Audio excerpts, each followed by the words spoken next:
এখন টমেটো চাটনি করব। মৌরি ফোড়ন দিয়ে দিয়েছি আর আদা বাটা দিচ্ছি। আজকে একটু অন্যরকম করবো, একটু লাল লঙ্কা পেস্ট শিলে বেটে রেখেছিলাম।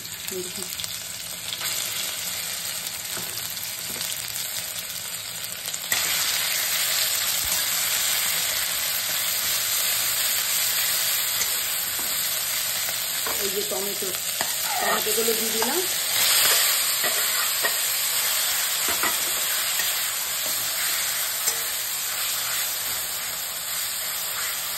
এবার আজকে মট দিয়ে চাটনি বানাবো। এই যে মট, সাদা বাটা শাক আর লাল বাটা শাক।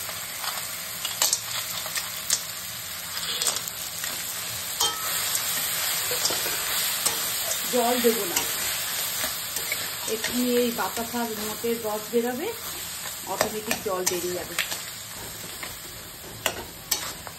টমেটোটা একদম গলে যাবে।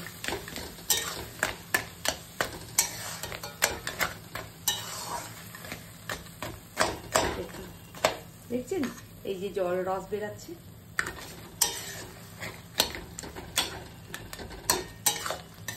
দেখুন একটু লিকুইড হয়ে যাচ্ছে। এই দেখুন কালারটা।